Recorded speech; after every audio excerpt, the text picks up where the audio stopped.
Moving into a new neighborhood can be a daunting experience. For a young woman in her early 20s, it was both an exciting and challenging moment in her life.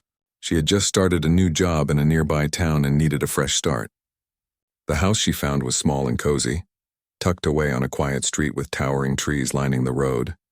It wasn't much, but it felt like a safe haven, a place to settle and find her bearings in a city that still felt foreign. At first, she kept to herself. She wasn't one to strike up conversations with strangers, but living in a neighborhood where she barely knew anyone made her feel a little lonely. The faces she passed on the street were friendly, but no one went out of their way to engage. That is, until she noticed him. Across the street lived an elderly man who always sat on his porch watching the world go by. His house, while modest, had an air of quiet dignity. His name, she later learned, was Mr. Fitzgerald. Every time the young woman left her house, there he was, sitting in his old rocking chair, staring off into the distance as though waiting for something or someone. He had a kind face, though his years had weathered his features. His hair was mostly white now, and his posture was a bit slouched, as though the weight of his years had become too heavy to carry. But his eyes, those were sharp and full of life, as though he was holding on to memories that refused to fade. The woman didn't know why, but something about him made her feel like she needed to help. She couldn't quite explain it. Perhaps it was the quiet sadness in his eyes, or the way he seemed so isolated from the rest of the world. One afternoon, as she was returning home from work, she saw him sitting outside as usual. This time he waved at her, a small, welcoming gesture. She hesitated for a moment, but then walked over to him. "Good afternoon," she said, giving him a warm smile. "Ah, you must be the new neighbor," Mr. Fitzgerald replied with a voice that was raspy but kind. "I've seen you coming and going." "I'm Mr. Fitzgerald. How are you finding the neighborhood?" "It's quiet," she said, still feeling a bit unsure. "I'm getting used to it. It's nice, but a little lonely sometimes." He nodded as though he understood exactly what she meant. "Loneliness has a way of creeping up on you, doesn't it?" "I know it well." She smiled softly, feeling a connection with him right away. "Is it just you here?" she asked, curious about his living situation. Mr. Fitzgerald chuckled. "It is, my family. Well, they're scattered now. My kids are grown, living their own lives. I don't get many visitors these days." His eyes seemed to flicker with a hint of sadness. The young woman felt a pang of sympathy for him. She couldn't imagine being in his position alone day after day, with no one to share stories with or offer a helping hand. She knew she couldn't let this moment pass without doing something. "I don't want to keep you," she said after a pause, "but if you ever need anything, groceries, a chat, whatever it may be, don't hesitate to ask." Mr. Fitzgerald's face softened and he gave a gentle smile. "That's kind of you. I may take you up on that offer sometime." Over the next few weeks, their brief exchanges turned into longer conversations. The young woman began to notice that Mr. Fitzgerald wasn't just lonely. He seemed to crave the company of someone who would listen. Whenever she had time, she would stop by to chat, bringing him small things like flowers or a loaf of bread she had baked. She could see how his face would light up every time she knocked on his door, as though she were the first person to really take an interest in him in years. As the weeks passed, she learned more about his life. He spoke of his children with a mix of pride and regret. He had once been a successful businessman, running his own company for many years. But somewhere along the way, things had gone wrong. His marriage had fallen apart, and his children, now adults, had drifted away. He rarely spoke to them anymore, and when he did, the conversations were always short, filled with awkward silences and unsaid words. Despite his past, Mr. Fitzgerald never spoke with bitterness. There was a sense of quiet acceptance in him, as if he had come to terms with the choices he had made and the life he had now. The young woman admired his strength, though she could tell that deep down, he missed his family more than he let on. Over time, their friendship grew. She started bringing him groceries twice a week, as he had mentioned, struggling to get out and do the shopping himself. Sometimes they would sit on his porch, sipping tea while the sun set, and talk about everything and nothing. She found comfort in these moments, even though she had a busy life outside of their visits. One afternoon, as she was about to leave, Mr. Fitzgerald asked her a question that caught her off guard. "Do you have any family nearby?" he asked gently, his eyes searching hers. She shook her head. No, not really. My parents live a few hours away, but I don't see them much. I suppose I'm still finding my way. He smiled thoughtfully. It's tough, isn't it? But sometimes we find family in places we don't expect. The young woman nodded, grateful for his words. She never imagined that someone she had just met could have such an impact on her life. But as the weeks turned into months, she found herself looking forward to her visits with Mr. Fitzgerald more than anything else. She didn't know it yet, but she was about to find out just how much her life would change because of this lonely man across the street. As time passed, the young woman's visits to Mr. Fitzgerald became more than just casual stops. She had begun to feel a deep connection with him, something she hadn't anticipated when she first moved into the neighborhood. Their conversations grew more personal, and she found herself learning not just about his past but about the little things that made him who he was. Mr. Fitzgerald often spoke about his youth, recalling his days as a businessman in a booming city, where he had once been well known and respected. His stories were filled with laughter and nostalgia, but there was always a hint of sadness beneath the surface. He would often tell her about his children, how they had been his pride and joy when they were younger. But as time went on, the distance between them grew, and the love that had once held them together seemed to fade. The young woman would listen intently, offering her sympathy and understanding.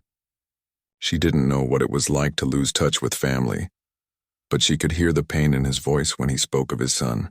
It was clear that Mr. Fitzgerald missed his children more than anything, even though he rarely expressed it directly. Instead, he would talk about his son's accomplishments, how proud he was of him. But the ache in his words betrayed the distance that had come between them. One evening, as the sun began to set and the sky turned shades of pink and orange, the young woman sat with Mr. Fitzgerald on his porch. They were sipping tea, enjoying the quiet evening, when he suddenly became serious.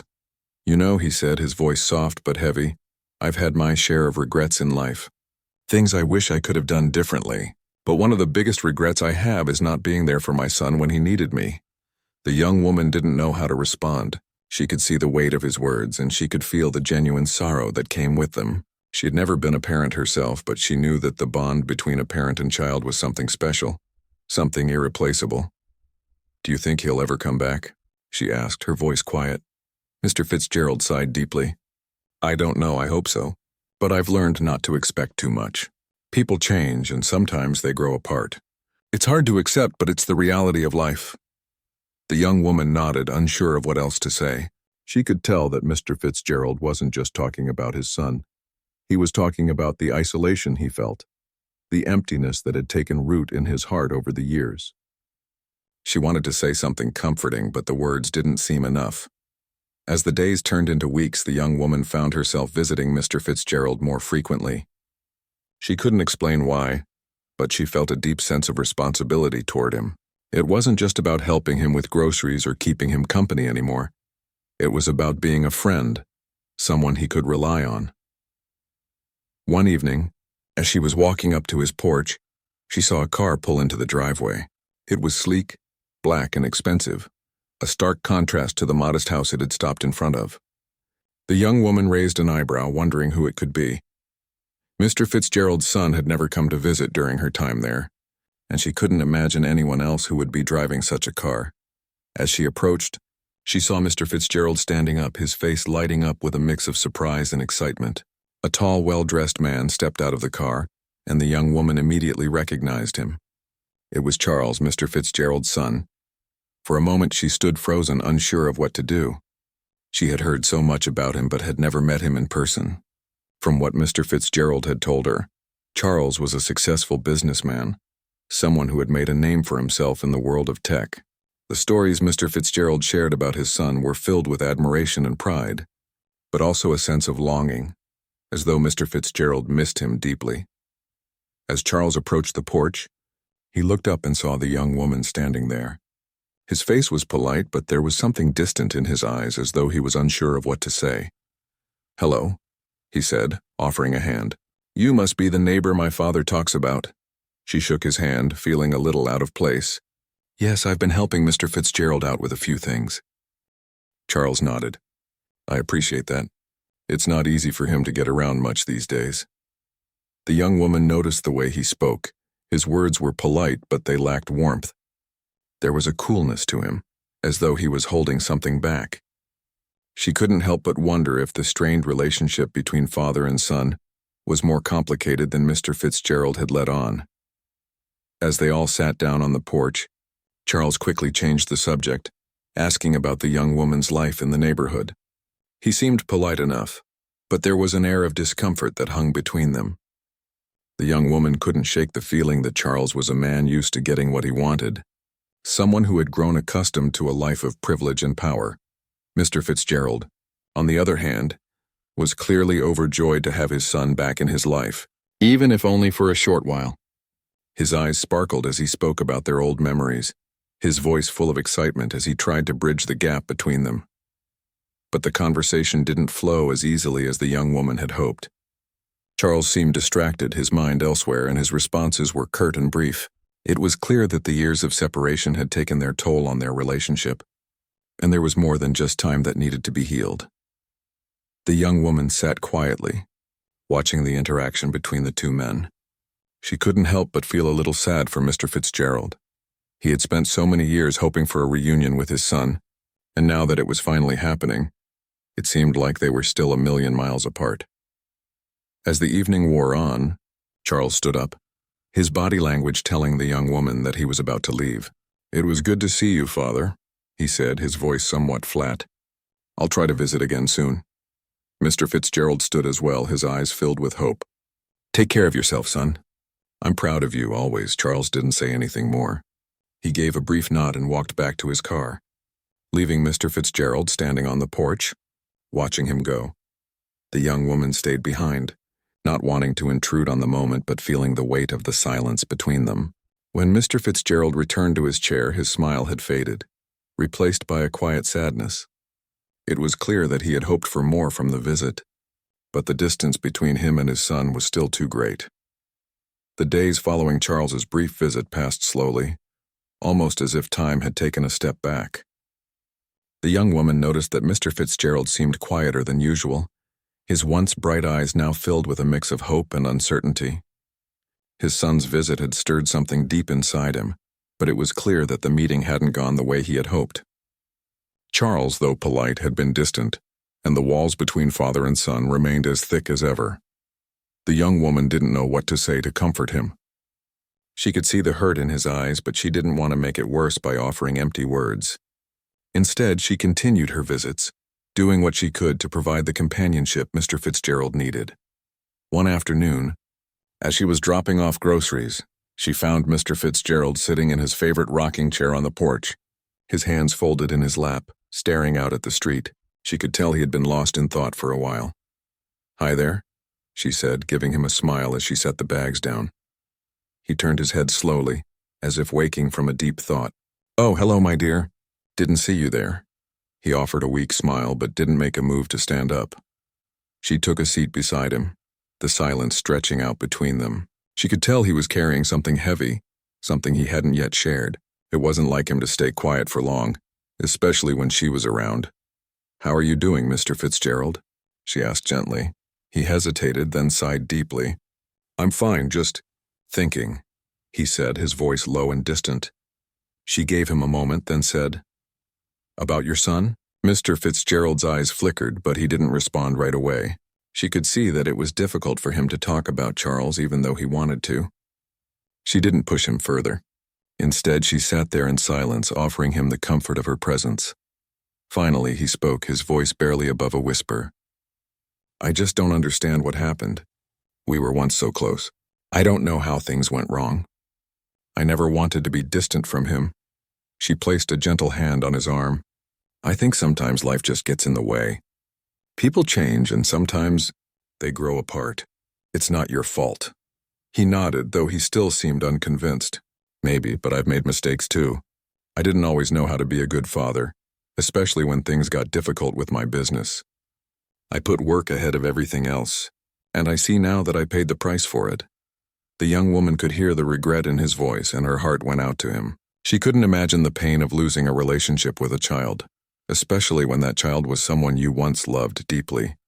"Do you ever talk to him now?" she asked, trying to keep the conversation light. "Not much," he replied. "We've had a few short conversations over the phone. Mostly about business matters. He's always so busy. I get the sense that he's not interested in coming back here. He's moved on with his life. Maybe he doesn't know how to come back, the young woman suggested.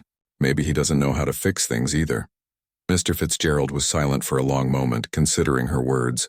Maybe you're right. I wish I had done more. Been there more for him when he needed me. The young woman sat with him for a while longer, letting him express his thoughts without interruption. She didn't know what else to say, but she knew that the most important thing she could offer was her presence. Sometimes just being there for someone could make all the difference. A few days later, Mr. Fitzgerald received a letter from Charles. It wasn't an unexpected visit like the last time, but it was a small gesture that seemed to carry more weight than the young woman had anticipated. She was there when he opened it, watching as he unfolded the paper and began to read. His expression shifted as he read the words, and for a moment she could see a spark of hope in his eyes. I didn't think he would ever write to me, Mr. Fitzgerald said, his voice thick with emotion. It's been years since I've heard from him like this. The young woman leaned in closer, eager to see what Charles had written. Mr. Fitzgerald paused, wiping his eyes with the back of his hand before continuing. He says he's been thinking about me, that he's been busy but he's ready to make amends. He wants to visit again. Her heart skipped a beat. She had heard Mr. Fitzgerald speak about his son many times, but this was the first time she had seen him react this way, genuinely moved by the possibility of healing the rift between them. The young woman could sense that this letter, though simple, was more significant than anything else Charles had ever done. I can't believe it, Mr. Fitzgerald whispered. Maybe he's ready after all these years. The young woman smiled, happy to see her friend's spirits lift. It sounds like he's trying. Maybe this is the start of something new. For the next few days, Mr. Fitzgerald seemed to be walking on air. The letter had reignited a sense of hope in him, and he was excited about the possibility of seeing his son again. The young woman couldn't help but feel a sense of relief for him. She had watched him suffer in silence for so long, and now it seemed like there was a chance for healing. Charles had agreed to visit the following weekend, and Mr. Fitzgerald couldn't contain his excitement. He spent hours cleaning his house, preparing for his son's arrival. The young woman helped him with small things like tidying up the garden and making sure everything was in order. She could see how much this visit meant to him, and she was happy to be a part of it even in small ways. When the weekend arrived, Mr. Fitzgerald was practically glowing. He wore his best suit, one that he had kept for special occasions, and he even polished his shoes, something he hadn't done in years. The young woman noticed how he carried himself with a new sense of pride, and she couldn't help but feel a little excited for him. As the time drew closer for Charles's arrival, Mr. Fitzgerald kept checking the clock, anxious but hopeful. He spoke about his son constantly, sharing stories of their past and even recalling funny memories from when Charles was a child. It was clear that he loved his son deeply, despite the distance that had grown between them. Finally, the doorbell rang and Mr. Fitzgerald's face lit up. He stood up quickly, his hand shaking as he walked to the door. The young woman stepped aside, giving him space, but she watched closely, knowing how much this moment meant to him. When Mr. Fitzgerald opened the door, there stood Charles. He was taller than she had imagined, his posture straight and his face showing signs of age, just like his father. But there was something different about him now. He seemed nervous, unsure of how to begin. "I'm here, Dad," Charles said quietly. Mr. Fitzgerald's face softened, and he stepped forward, embracing his son for the first time in years. The young woman watched the reunion with tears in her eyes, feeling a deep sense of warmth in her chest. This moment, this small act of reconciliation, was more powerful than words could describe. The weekend Charles came to visit his father, something shifted in the atmosphere of the house. For years, Mr. Fitzgerald had carried the weight of loneliness, quietly enduring the absence of his son. Now as he stood there, watching Charles step into his home, it felt as though the years of separation were finally being undone, little by little. After the initial embrace, father and son stood there for a moment, not quite knowing how to continue. There had been so much unsaid over the years, so many words left unspoken, and now it seemed like they were both figuring out how to bridge the gap that had been between them for so long. "You're here," Mr. Fitzgerald said, almost as if he were speaking to himself. I didn't think this day would come." Charles looked down, his face a mixture of emotion. "I know, Dad, I'm sorry it's taken me so long. I've been lost in my own world. I should have come sooner." The young woman, who had been quietly observing from the kitchen, could feel the emotional weight of the moment. It was clear that Charles wanted to make things right, but words could only go so far. She wasn't sure how much had been said between the two of them in the years they had been apart. But there was a lot of healing to be done. Over the course of the next few hours, Charles and Mr. Fitzgerald sat down together. There was no rush to the conversation. It was as though both men were savoring each moment of connection, careful not to let it slip away. They talked about the past, about the things that had come between them, and even about the small things like the weather, or a favorite childhood memory. The young woman stayed nearby, offering the occasional cup of tea or some light refreshments, but she was careful not to intrude. This was a moment for father and son, a chance for them to find each other again, and although she couldn't help but feel a little nervous about what was happening between them, she knew it was something important, something that would change both of their lives in ways they couldn't yet fully comprehend. At one point, Charles spoke up, his voice more serious than before. "I know I've missed out on a lot, Dad," he said quietly. "I've been focused on my work, my career, all of that stuff. I thought it was enough, but it's not. I should have been here for you. I should have paid attention." Mr. Fitzgerald shook his head. "You don't need to apologize for that, son. I know how life gets. I did the same thing, you know. My work, my ambition, I put it ahead of everything, including you, and for that I'm sorry too." There was a long pause, and for the first time in what felt like ages, the two men simply sat in silence. The young woman, who had been standing in the doorway, watched them, knowing that this moment was more significant than anything she could have imagined.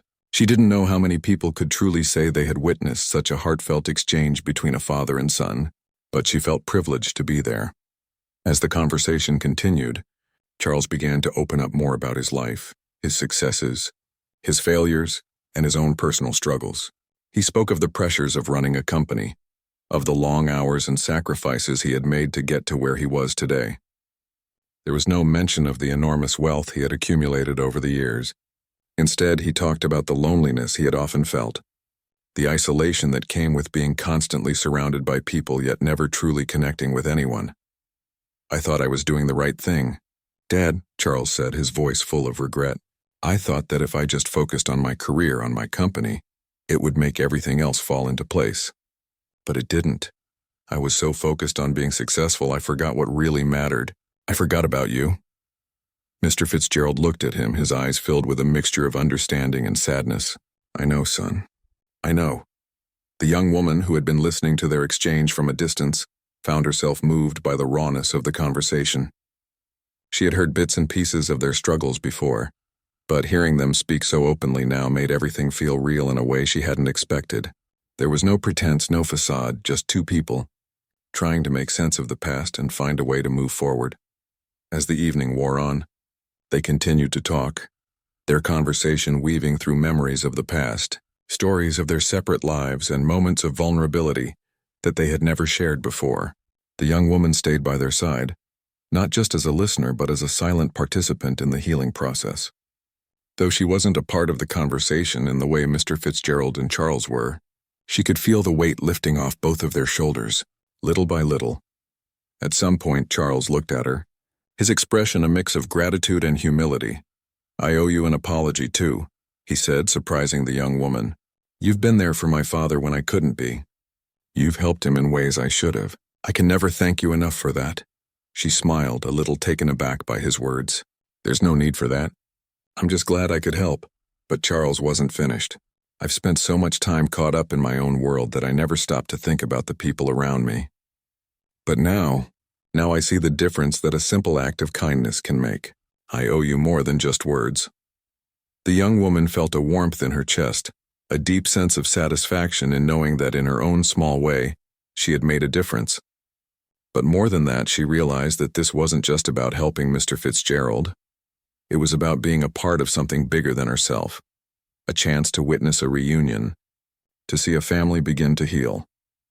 Later that evening, as they sat down to dinner together, The atmosphere had shifted. The awkwardness that had once existed between Charles and his father was gone, replaced by a quiet camaraderie that only years of separation and longing could create. There were still many things left unsaid, many wounds to heal, but the foundation had been laid. For the first time in a long time, Mr. Fitzgerald seemed at peace. His son was back in his life, and they were rebuilding what had been broken. And for the young woman, who had watched it all unfold from the sidelines, it felt like a story of redemption, a story of love, forgiveness, and second chances. As they ate and laughed together, she realized that in the end, it wasn't the grand gestures or the material things that made life meaningful. It was the small, everyday acts of kindness, the moments of vulnerability, and the connections we form with others that truly matter. Weeks had passed since Charles's visit, and the dynamic between him and his father, Mr. Fitzgerald, had begun to shift in subtle yet powerful ways. The healing process was slow, but it was real. The two of them now spent more time together, not just sitting in silence, but talking, sometimes about the past, sometimes about nothing at all. The distance between them had started to shrink, piece by piece, and the young woman who had witnessed much of their journey couldn't help but feel a sense of hope for them both. She had always believed that family was important, but this, seeing it unfold right before her, was a reminder of how powerful forgiveness and time could be. She continued to visit Mr. Fitzgerald regularly, bringing him groceries, chatting with him over tea, and sharing small moments that meant so much to him. As much as she had enjoyed the friendship they had built, she had no idea how much of an impact she had made on both father and son. One afternoon, a few weeks after Charles's visit, Mr. Fitzgerald called her to his house. His voice was full of excitement when she picked up the phone. "I have something I want to share with you," he said, barely able to contain his enthusiasm. "Charles is coming back, and this time he's bringing something with him." The young woman felt her heart skip a beat. After everything they had been through, the idea that Charles was coming back, this time with something more than just a visit, was unexpected but deeply welcome. It was as if a long-awaited chapter in their lives was about to begin. When the young woman arrived at Mr. Fitzgerald's house later that day, she was surprised to see Charles standing on the porch, looking more at ease than she had ever seen him. There was no coldness in his posture now, no distant air that had once surrounded him. Instead, he smiled warmly as she approached. "Hi," he said, his voice soft but genuine. "I'm glad you're here. I've been meaning to talk to you." She smiled back, unsure of what he meant, but her curiosity got the best of her. "What's going on?" Charles motioned for her to sit down beside him on the porch. Mr. Fitzgerald, who had been waiting inside, was now joining them, his smile wide and expectant. "You're probably wondering what I've been up to," Charles began, clearly nervous but eager to share. "Well, after everything that's happened between my dad and me, I've come to realize something. All these years I focused so much on success, on wealth, on power, but none of that means anything without the people you care about in your life." The young woman listened intently, not quite understanding where he was going with this, but sensing that something significant was about to unfold. "I've spent the last few months thinking about my father, about the relationship we've had, or rather, the relationship we haven't had," Charles continued, "and I've come to a decision. I want to change things. I want to make up for lost time." He paused, glancing over at Mr. Fitzgerald, who had been silently watching, his eyes filled with hope. "I know I can't undo the past," Charles said, his voice shaky, "but I've been working on something, and I want to do something special for you, Dad." The young woman looked back at Mr. Fitzgerald, who was now sitting on the edge of his seat, his anticipation almost palpable. "What do you mean?" she asked, her curiosity piqued. Charles hesitated for a moment before standing up and walking toward his car, parked at the end of the driveway. The young woman followed his gaze, noticing that he seemed to be carrying something large covered with a tarp. When he returned, he pulled the tarp away, revealing a beautiful wooden bench, polished and intricately carved, sitting on a large pedestal. It was clearly a work of art, something that had taken time, effort, and attention to detail to create. The young woman's eyes widened in surprise. "What is this?" Charles smiled, his expression a mix of pride and humility. "This is for you, Dad. It's a bench for your garden. I know it's not much, but I wanted to give you something that shows how much I appreciate everything you've done for me. How much I appreciate you." Mr. Fitzgerald's face softened, His eyes welled up with tears as he looked at the bench. "Charles, you didn't have to do this. I didn't expect—" "I know, Dad," Charles interrupted gently. "But it's not just about the bench. It's about making things right. It's about being here for you. I've been working on this for months, and now I want to see you enjoy it." The young woman could see the raw emotion in both of their faces. This wasn't just about the bench. It was about the years of healing that were taking place, the layers of pain that were being peeled away, slowly but surely. As they sat down together, the sun beginning to set, they spent the rest of the evening talking. The conversation was lighter now, filled with laughter, memories, and the shared comfort of knowing that, for the first time in a long while, they were truly connected again. Later that night, as the young woman prepared to leave, she realized that her role in all of this had been more than just a friendly gesture. She had been the catalyst for their reunion.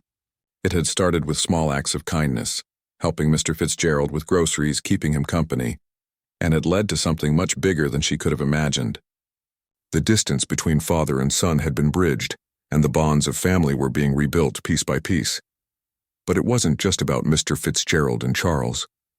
It was about the young woman's journey, too. She had found meaning in the small moments, in the quiet companionship that had grown between her and Mr. Fitzgerald. And she had discovered that sometimes, the simplest acts of kindness could lead to life-changing moments. In the weeks that followed, Charles continued to visit, and the relationship between father and son blossomed. The young woman's visits became less frequent, as she knew that their bond was now stronger than ever. But she never stopped caring, never stopped watching as their relationship grew. One afternoon, as she passed by Mr. Fitzgerald's house, she saw both father and son sitting on the bench together, talking and laughing. The sight warmed her heart, and she knew that this was the beginning of a new chapter for them both. In the end, it wasn't about the material things. It wasn't about the wealth or the success. What mattered was the love between them, the forgiveness, the healing, and the new chance they had been given to rebuild their lives. And for the young woman, that was the greatest gift of all. As the weeks went by, things between Charles and Mr. Fitzgerald continued to improve. Their relationship was no longer just about long-forgotten memories or apologies. It was about building something new, a foundation of trust, understanding, and genuine care for one another. Charles made more of an effort to visit, even when his busy work schedule seemed overwhelming. He no longer looked at his father's house as a distant reminder of the past, but as a place to reconnect with the man who had given him life and love. The young woman, who had played such an important part in bringing them together, still visited, though her role had changed. She wasn't just a helper anymore. She was a friend, someone who had witnessed the healing process unfold from the beginning and had played a vital role in it. She often found herself sitting with Charles and Mr. Fitzgerald, listening to their stories, watching them laugh together. It was a different kind of laughter than before, the awkward, uncertain kind that had marked their earlier meetings. Now it was easy and natural, the kind that comes from true connection. One afternoon, as she was about to leave after another visit, Mr. Fitzgerald pulled her aside. His face was a mixture of gratitude and pride. "I just wanted to thank you," he said, his voice thick with emotion. "I don't know how to put into words what you've done for us. You've helped me bring my son back into my life, and for that, I will be forever grateful." The young woman smiled, feeling the weight of his words. "You don't have to thank me. I just did what felt right." "I know," he said, shaking his head, "but you don't understand. You gave me something I thought I had lost forever, a chance to have my family back. You gave us that chance." His words lingered in the air as she left the house that day, but they stayed with her long after she walked away. She realized how much of a difference a little kindness could make, how it could change lives in ways that were impossible to predict. It wasn't just about the small things she did. It was about the connection she had fostered between a father and his son, a bond that had been broken, but now had the opportunity to be rebuilt. The next few weeks passed by in a blur of small, joyful moments. Charles continued to visit, bringing his father little gifts, books, food, even a new chair for the porch. But it wasn't the material things that mattered. It was the time they spent together. For the first time in years, Mr. Fitzgerald had a son who was present, who cared, who wanted to be there. As the days grew warmer and the sun lingered longer in the sky, the young woman found herself watching their relationship evolve before her eyes. She had become a part of their story, though she had never expected to be. She had thought her role would be small, just helping out a lonely man across the street. But now she realized that it was bigger than that. She had helped bridge the gap between father and son, and that she knew was something special. One evening, as she walked by Mr. Fitzgerald's house, she saw both of them sitting together on the new bench that Charles had made for his father. They were deep in conversation, their voices carrying softly through the air. The young woman paused for a moment, watching them with a sense of satisfaction. She had witnessed so many of their struggles, and now she could see the bond between them, stronger than it had ever been, beginning to flourish. It wasn't long before Charles began inviting the young woman to join them. They would sit on the porch together, enjoying the simple pleasure of each other's company. There was no need for deep conversation all the time. Sometimes just being in the same space, laughing at small things was enough. One day, Charles invited her to join them for a small family dinner. It was the first time they had truly spent time together as a family, and the young woman could feel the shift in the air. There was a warmth between the three of them now, an ease that hadn't existed before. Even though she wasn't technically a part of their family, she felt like she belonged. It was a testament to the growth that had taken place, to the way their hearts had opened up to one another. As they sat around the table, enjoying the meal Charles had prepared, the conversation was light but meaningful. They talked about everything and nothing, about old memories, new dreams, and the simple joys of life. At one point, Charles looked at his father, a thoughtful expression on his face. "You know, Dad, I've been thinking a lot lately about what you said the other day, that you've made mistakes." "I think we all have, but I don't hold it against you. I understand now. It's just part of life." Mr. Fitzgerald looked at him, his eyes glistening with emotion. "Thank you, son. That means more to me than you know." The young woman sitting across from them felt a quiet joy in her heart. She had always believed in the power of forgiveness, but seeing it unfold before her eyes, seeing the healing, the mending of broken bonds, was something else entirely. It was a reminder that love, when nurtured and given the time it needed, could heal even the deepest of wounds. As the evening came to a close, Charles stood up and excused himself to make a phone call. Mr. Fitzgerald looked at the young woman with a warm, contented smile. "You've done more for us than I can ever express," he said softly. "I'm proud of the relationship I have with Charles now. We still have a long way to go, but it's a start. And I couldn't have done it without you." The young woman smiled back, her heart full. "It's been an honor to be a part of this. You both deserve this happiness." In the weeks that followed, their visits continued, each one a little brighter than the last. There were still difficult conversations to have, but they were no longer marked by tension. They had learned how to communicate, how to listen, and most importantly, how to forgive. It was a slow process, but it was a process that was well worth it. And as the seasons changed, so did the relationship between Charles and his father. The gap that had once felt so wide and unbridgeable was now smaller, filled with love, understanding, and a new sense of connection. The young woman who had started this journey as a quiet neighbor had become a witness to their transformation, a reminder that sometimes the smallest gestures can spark the biggest changes. She knew that their story was far from over. It was only just beginning.